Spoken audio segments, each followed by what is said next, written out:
ইয়াতে গুৰলা গুৰিকে মাৰিব দিয়া নহ'ব কথা সেইখিনিয়ে অসমীয়া মানুহক ইয়াতে হস্পিটেলত চিকিৎসা কৰাবলৈ আহিছে আপোনালোকে গুৰলা গুৰিকে মাৰিব আৰু আমি কি মাত নেমাতিম কি এইটো উচিত হৈছে নেকি কওকচোন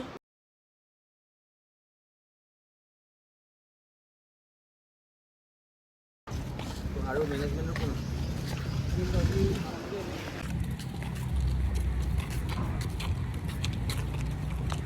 ইমাৰ্জেঞ্চি পেচেণ্ট আহে আপোনালোক কোনে চাই ইমাৰ্জেঞ্চি আছে তাতে ইয়াৰে মেনেজমেণ্টৰ মানুহ কোনো নাথাকে নেকি শুনক এখন হস্পিটেলতো মানুহ এতিয়া আপোনালোকৰ হস্পিটেলত মানুহ অহা মানে মানুহৰ জীৱনৰ ওপৰত কথা হৈ গৈছে মানুহ জীৱন বচাবলৈ মানুহে হস্পিটেলত আহে আপোনালোকৰ হস্পিটেলত আহিলে মানুহ মাৰ খাই মৰিব লাগিব গুণ্ডামি চলাইছে নেকি নম্বৰ আছে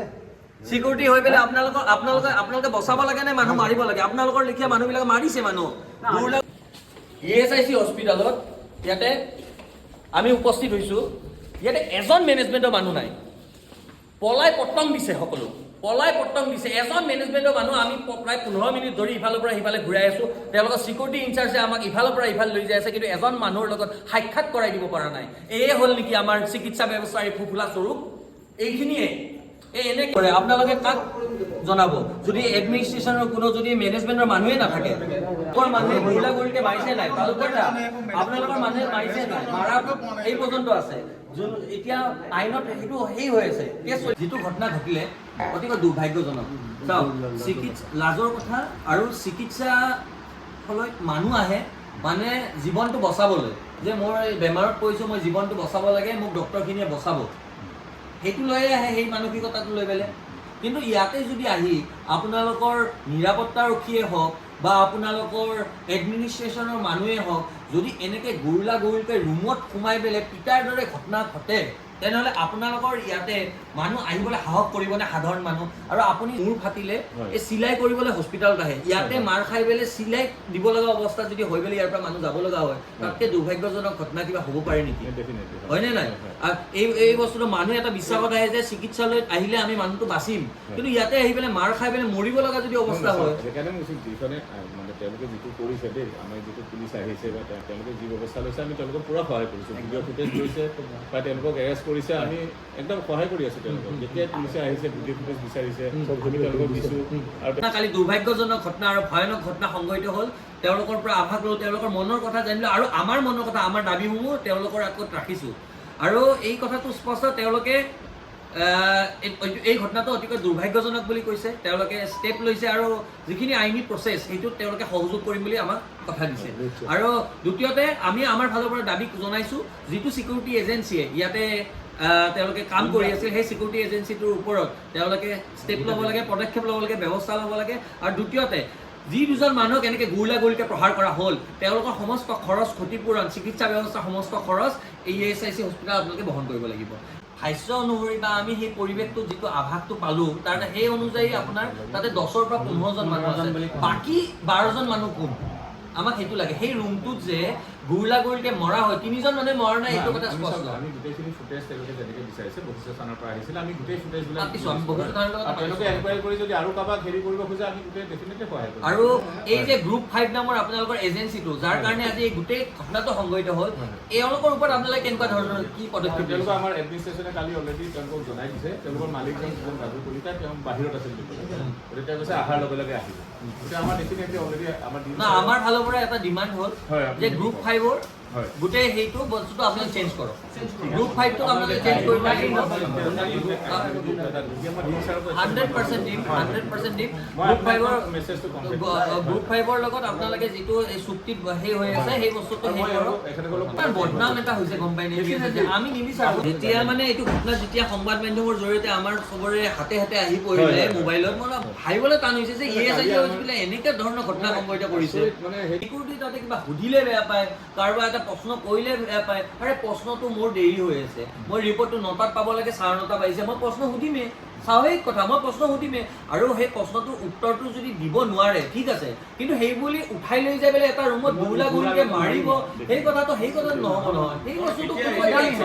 গুণ্ডামি হৈ গ'ল। আৰু আপোনালোকৰ পৰা এইটো explain নকৰোঁ। আমি বিচাৰিছোঁ পোনপ্ৰথমে এই যোনজন কলিতা উপাধিৰ এই মানুহ দুজনক আপোনালোকে ক্ষতিপূৰণ দিব লাগিব, ক্ষতিপূৰণ দিয়াৰ আৰু চিকিৎসা ব্যৱস্থা সমস্ত খৰচ আপোনালোকে বহন কৰিব লাগিব। দ্বিতীয় কথা হ'ল যিটো এজেঞ্চিৰ পৰা এই কাজিয়াখন সংঘটিত হ'ল সেই এজেঞ্চিটোক ইয়াৰ পৰা অনতিপলমে আপোনালোকে বিদায় দিব লাগিব। এই বিদায় দিয়ক, এজেঞ্চিটোৰ লগত কথা পাতক, কাৰণ দুৰ্ভাগ্যজনক ঘটনা। যদি এজনে এইটো ঘটনা সংঘটিত কৰিলে ক'ব লগা নাছিল, গোটেই মানুহখিনি ইনভলভ হৈ গৈছে। এজেঞ্চিৰ মানুহ 3-4জনক আমি দেখা পাইছোঁ ভিডিঅ'ত, সেইখিনি মানুহ ইনভলভ হৈ গৈছে। এইখিনি মানুহক সেই কৰক। আৰু তৃতীয় কথাটো হ'ল মানুহক এনেকৈ আশ্বস্ত কৰিব পৰা আপোনালোকৰ ফালৰ পৰা এনেকুৱা ধৰণৰ সেই কৰক যাতে ESICত দুৰ্ভাগ্যজনক ঘটনা এটা সংঘটিত হৈছে, সদায় এনেকুৱা ধৰণৰ ঘটনা সংঘটিত নহয়। কাৰণ এনেকুৱা এটা মেছেজ মানুহৰ ঘৰে ঘৰে গৈছে, মানুহৰ প্ৰত্যেকজন মানুহৰ তাত গৈছে যে আপোনালোকৰ তাত আহিলে মানুহে প্ৰশ্ন কৰিলে মাৰ খাব লাগিব নেকি? যে মই যদি প্ৰশ্নটো সুধো ডক্টৰ কেতিয়া আহিছে সুধো, দুবাৰ সুধিলে কিজানি মোকে লৈ পেলাই পিটন দিয়ে বুলি, মানে এইটোতো নহ'ব নহয়। কিন্তু মানুহ মানে মন খুলি যদি কথাই ক'ব নোৱাৰে ইয়াতে, আৰু ইয়াতে কিন্তু দাদাগিৰি আৰু গুণ্ডামি নচলিব। কোনোবাই যদি ভাবিছে ইয়াতে গুণ্ডামি চলিব আৰু আমি হাতে হাত ধৰি বহি থাকিম, এইটো নহ'ব কিন্তু। हम लोग पूरी कोशिश कर रहे हैं। कल जैसे ये घटना के बारे में पता चला, मैंने तुरंत इंक्वायरी कमेटी बनाई। इंक्वायरी कमेटी में हम क्या क्या स्टेप्स लेंगे वो ऑलरेडी है। आज आप लोग इस विषय को लेकर के हमारे बीच में आए हैं। जैसे ही खबर मिली कि आप लोग आए हुए हैं तो मैं तुरंत वहाँ से अपना वो दौरा ये करके आधा में ख़त्म करके मैं तुरंत आप लोग के पास आया। और बहुत अच्छा लगा कि आप लोग इस विषय पर काफ़ी चिंतित है, हमारे साथ आप भी चिंतित हैं। और इसको लेकर के जो आपने मुद्दे उठाए हैं वो मुद्दा हम पूरा नोट कर लिए हैं। इनका एक ही मुद्दा है, एक मेन मुद्दा है। ऐसे तो बहुत सारे मुद्दे हैं ऐसी घटना, क्योंकि ये हमारे लिए एक बहुत ख़राब बात है कि ESI में ऐसी घटना हुई है। और ऐसी घटना कभी होनी नहीं चाहिए, क्योंकि IP हमारा VIP होता है। कभी भी IP को कोई हाथ लगाने के बाद आप दूर छोड़ दीजिए, कोई उनको ऊंची आवाज़ में बात करने का भी किसी को यहाँ पर इजाज़त नहीं है। लेकिन हमारे अथक प्रयासों के बावजूद भी ये घटना हो गई जो हमारे लिए काला दाग की तरह है। ये मैं मानता हूँ हमारे लिए बहुत बड़ा काला दाग की तरह है। हम ऐसी घटना नहीं होने देंगे, ये आपको इंश्योर करते हैं। जहाँ एजेंसी को तत्काल हटाया जाए, उसके लिए जो हमारे गवर्नमेंट की तरफ से जो कार्रवाई हो सकती है वो कार्रवाई हम करेंगे कि कैसे उसको हटाया जाए। डर करेंगे, नए सिक्योरिटी एजेंसी तय करेंगे। ये सिक्योरिटी जो एजेंसी है उसको हम लोग कोशिश करेंगे उसको ब्लैक लिस्ट करके किस तरह ये किया जाए। और सिक्योरिटी गार्ड जो हमारे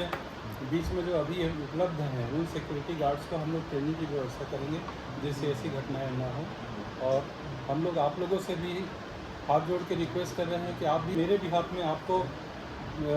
रिक्वेस्ट कर रहा हूँ कि आप भी अपनी तरफ से ये घटना के बारे में जो गलत धारणाएं जो जा रही हैं उनको थोड़ा सा आप भी दूर करने का कोशिश करिए, ताकि इसे आशा करता हूँ कि हमारा जो IP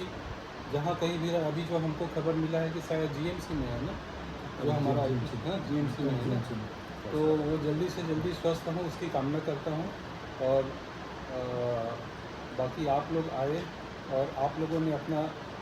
ये जो दुख व्यक्त किया हमारे सामने, इसके लिए हम आपके काफ़ी आभारी हैं। और आप भी हमारे साथ जुड़े हुए हैं, ये बात जानकर काफ़ी खुशी हुई। आप इसी तरह हमको सजेस्ट करते रहिए, गाइड करते रहिए। आप लोगों का गाइडेंस, क्योंकि ये जो युवा शक्ति है इसका जो गाइडेंस है ये हमारे लिए काफ़ी अहम है। और आपका एक एक वाक्य एक एक लाइन हम लोगों ने नोट कर लिया है। जो भी आप लोग चाह रहे हैं उस दिशा में हम आगे बढ़ेंगे। ठीक है।